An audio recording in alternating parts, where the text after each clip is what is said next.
começar aqui o Paulo Figueiredo Show falando sobre notícias boas. Vejam a reportagem do site do Paulo Figueiredo Show. A Comissão de Constituição e Justiça da Câmara dos Deputados aprovou ontem o projeto que estabelece a contagem pública de votos e o voto impresso. É um projeto que prevê que todos os votos registrados nas urnas eletrônicas sejam impressos e armazenados para posterior conferência e auditoria. Além da previsão de que, imediatamente após o encerramento da votação, 5% das urnas eletrônicas vão ser selecionadas aleatoriamente para que haja uma contagem pública dos votos que permite a fiscalização por parte dos partidos políticos, agentes públicos e da sociedade civil. E aí eu fico pensando, as pessoas que não acreditam em estatística, eu fico sempre pensando nisso. Se você não acredita em pesquisa, não acredita em estatística, deve ser dificílimo para você entender que 5% dos votos, se for numa amostra ID, né, identicamente e aleatoriamente distribuída, é o suficiente para você verificar, pelo menos dentro de uma margem de erro, uma fraude em larga escala. É exatamente o mesmo princípio por trás de uma pesquisa política de opinião, das quais a gente vai falar daqui a pouco. Mas essa contagem pública, ela funcionaria ou funcionará da seguinte forma. A urna é aberta pela mesa receptora, diante dos fiscais, e cada voto é retirado individualmente e anonimamente e lido em voz alta. Depois disso, um membro da mesa apresenta o registro no boletim de urna para a conferência.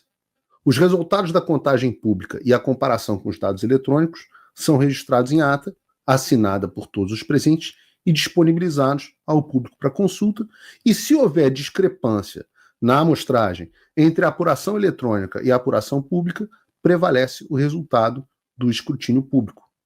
Aí uma nova amostragem de 10% das sessões eleitorais de todo o Brasil passa a ser selecionada para novo escrutínio, sendo que os votos conferidos são guardados em uma urna lacrada por um ano para eventuais contagens. E o importante aqui é o seguinte: esse projeto adiciona, o termo aqui não é adiciona, esse projeto dá alguma transparência ao sistema eleitoral, que é uma das coisas mais importantes que a gente precisa ter até as eleições de 2026. Não é o Paulo que está dizendo, o Trump falou. Aliás, o Jeff Bezos falou, mas o Trump falou naquela entrevista que eu citei aqui no programa de terça, que essa história de urna eletrônica já se provou uma desgraça, é duvidoso demais. E isso não vem de hoje. Veja, tem relatos do Brizola reclamando lá nos anos 80 das votações eletrônicas. Mas, sem dúvida nenhuma, desde a reeleição da Dilma de 2014, aquela eleição misteriosa, eu estava na China no dia da reeleição da Dilma, provavelmente fazendo negócio, porque eu sou um agente infiltrado chinês. Eu estava na China em 2014, quando a Dilma foi reeleita. Acordei de madrugada e falei, o que aconteceu? Não, a Dilma, passou na reta final ali, igual a Ayrton Senna, né?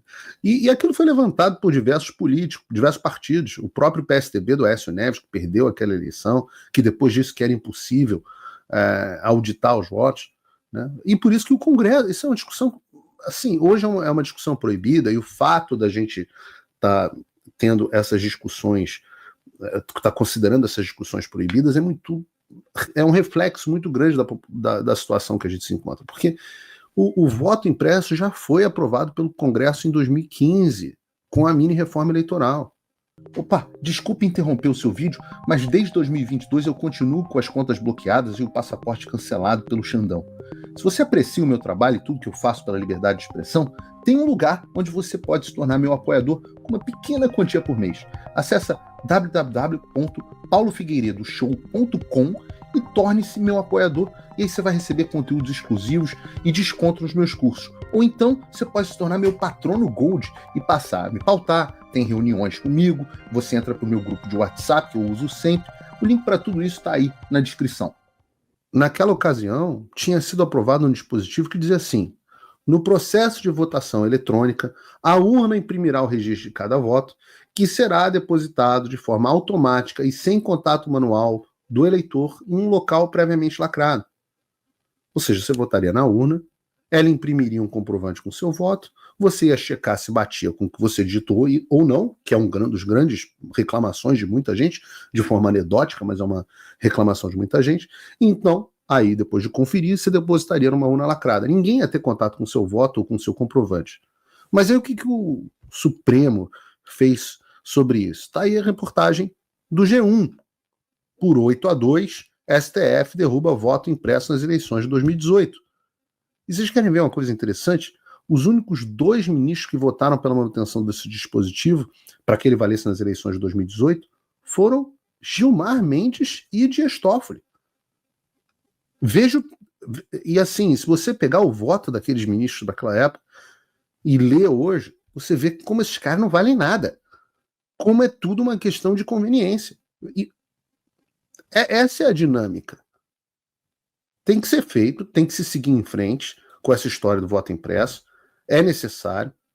Vocês devem lembrar, depois houve lobby dos ministros do STF no Supremo, no Congresso, com relatos, múltiplos relatos de ameaça a congressistas por parte dos ministros. Ameaça mesmo, coisa de bandido, bandidinho. Se já é absurdo lobby do judiciário em relação a uma pauta eleitoral, vocês imaginem o quão absurdo é se ela for acompanhada de ameaças. E o fato disso não ter sido nunca checado. Pelo contrário, um dos que relataram isso está preso. Qual é a grande dificuldade? E aí a gente tem que separar aqui algumas coisas. Primeiro, parabenizar, óbvio, pode tirar, Bruno. A gente está feliz com a iniciativa. Absolutamente, tem que acontecer. É uma vitória a aprovação da CCJ.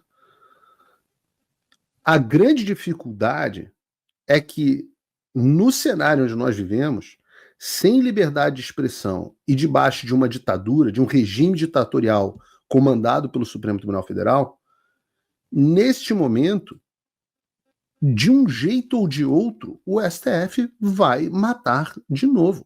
Ou fazendo lobby para não passar, como fizeram com o projeto da emenda constitucional em 2021, ou vai fazer o lobby com pressão, ameaça de parlamentar, etc. Ou, caso, por um milagre, nossos congressistas resolvam se revoltar e aprovem, eles vão derrubar de novo dizendo que é inconstitucional.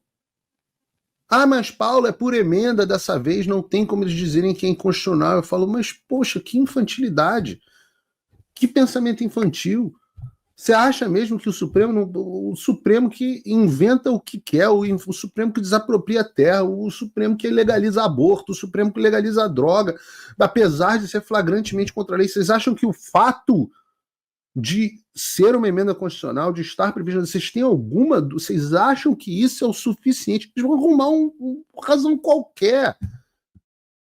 Ah, fere o princípio da não sei lá das quantas, escreve lá qualquer bosta. Eu acabei de mostrar para vocês que o Gilmar Mendes mudou de opinião como quem troca, como um jogador que troca a camisa do Vasco pelo Flamengo, sem o menor constrangimento na temporada seguinte.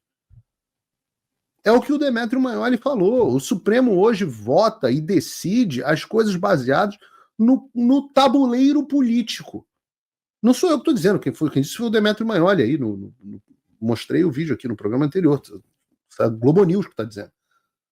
Não é nem a opinião do Paulo. Se o Supremo consegue justificar a ideia de que uma vítima pode relatar, investigar e julgar um caso de si mesmo, vocês acham que o fato do Congresso aprovar algo é o suficiente?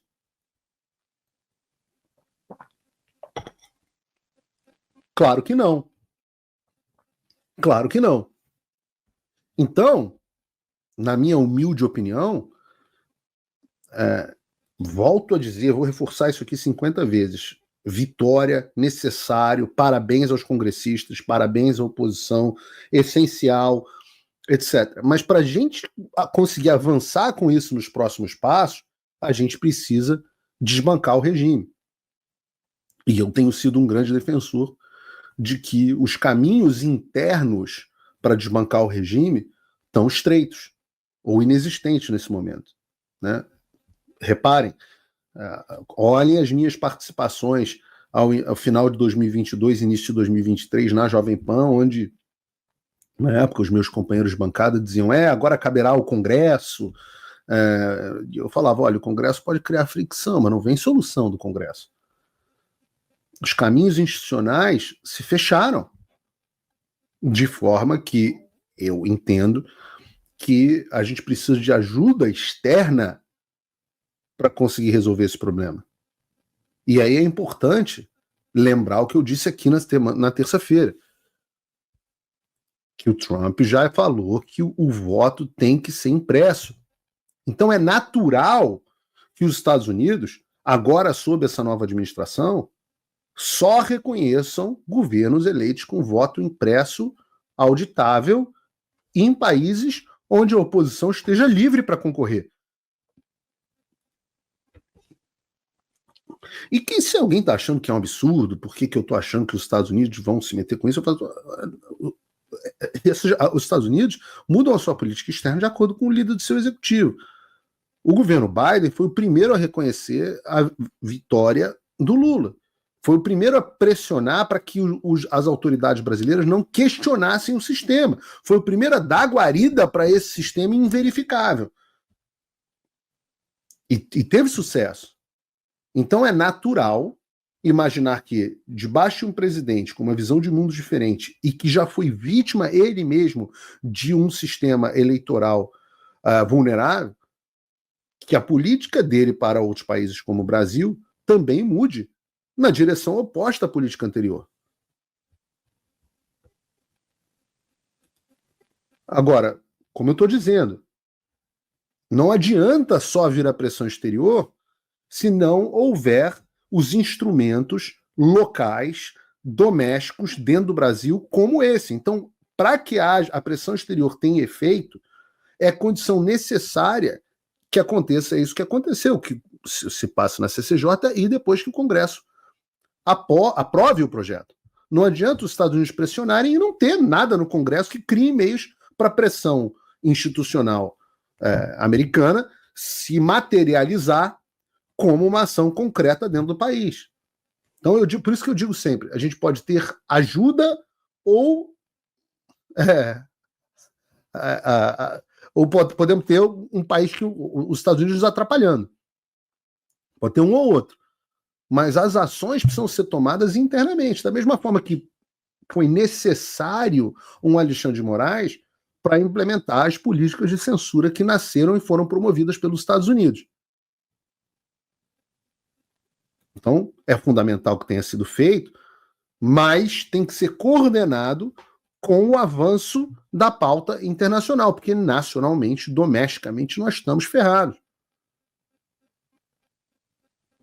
E volto a dizer, você não pode ter um sistema em que quase 40% da população não confia. Ou mais de 40%, dependendo do levantamento.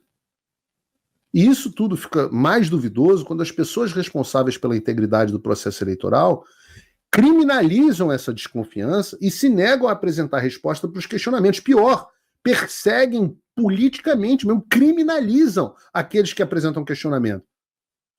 Vejam esses caras do Instituto Voto Legal que fizeram um trabalho brilhante, que foram colocados no inquérito como quisessem dar um golpe de Estado, por meramente questionar o sistema eleitoral.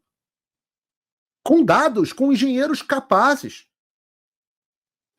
E você pega nos diálogos, se tem uma coisa que os diálogos da Polícia Federal mostraram, é que as pessoas envolvidas, os diálogos divulgados pela Polícia Federal, para ser mais preciso, né, nesse inquérito de 800, é que as pessoas envolvidas tinham certeza de que havia problema no sistema eleitoral.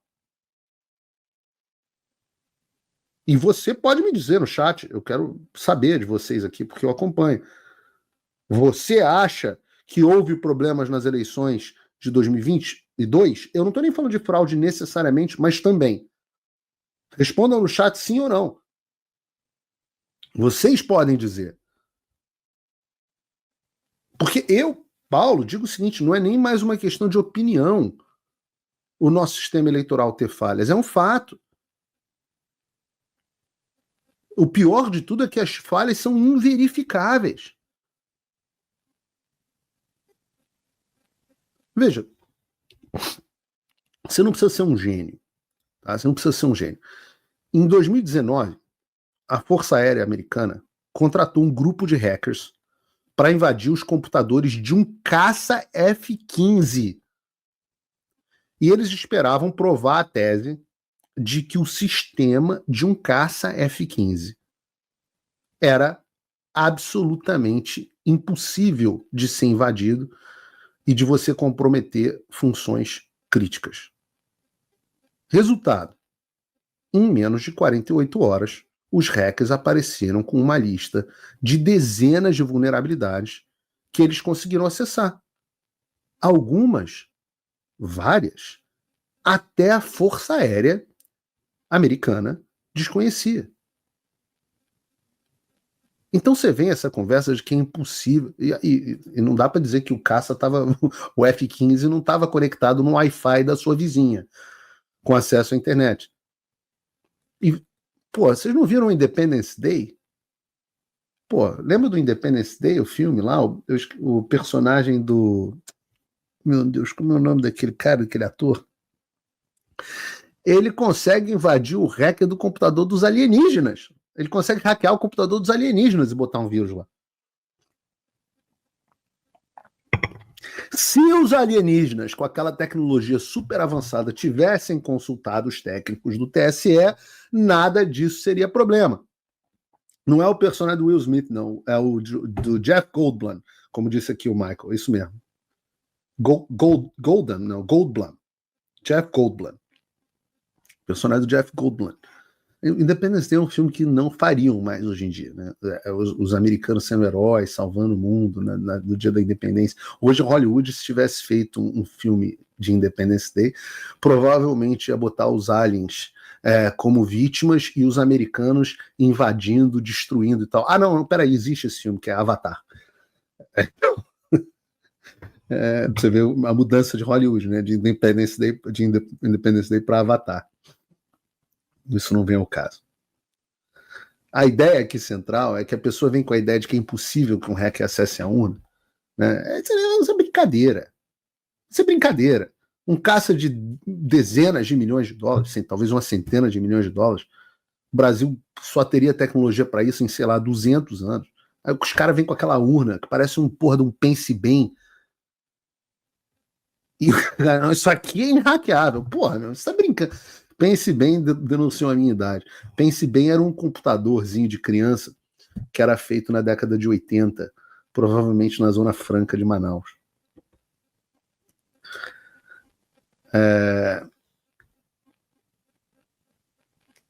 Vocês sabem o que é o inquérito? Que estavam as 3 páginas que estavam na mesa do Bolsonaro, que ele pede para vazar? Fala para a Polícia Federal vazar, que a Polícia Federal vaza tudo, mas ela não vaza as 3 páginas do inquérito. Ele já falou sobre isso. Não falei com ele a respeito, mas eu não tenho a menor dúvida do que se trata. Se trata daquele inquérito que eu acho que foi aberto pela Carmen Lúcia, se eu não me engano, que apurou lá o hacker que roubou a senha de não sei quantas pessoas do TSE, que ficou não sei quantos dias lá dentro do sistema, com acesso da senha do presidente, que hackeou a porra toda lá dentro, e que depois os logs do que o cara fez lá dentro foram apagados. É isso que o presidente Bolsonaro está pedindo para a Polícia Federal vazar, eu tenho certeza. Então não é nem dúvida de ser, e que foi tratado depois como sigilo, esconde. Como é que alguém pode acreditar num troço desse? E é por isso que quando você pega...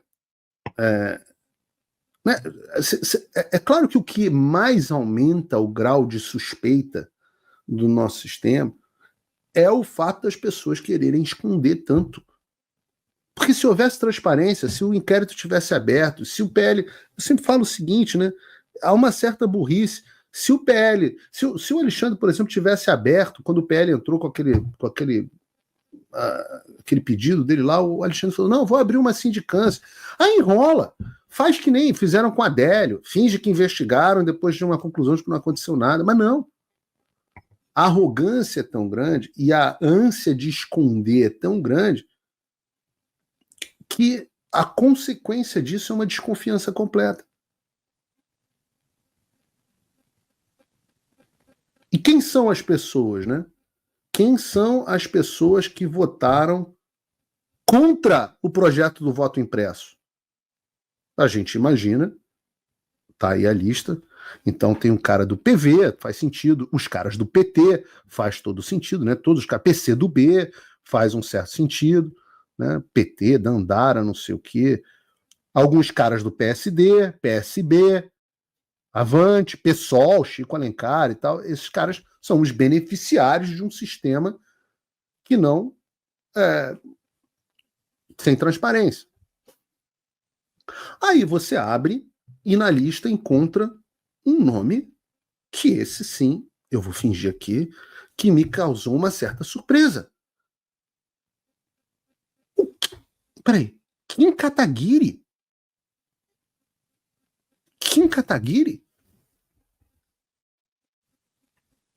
Por que diabos o Kim Kataguiri votou contra o voto impresso?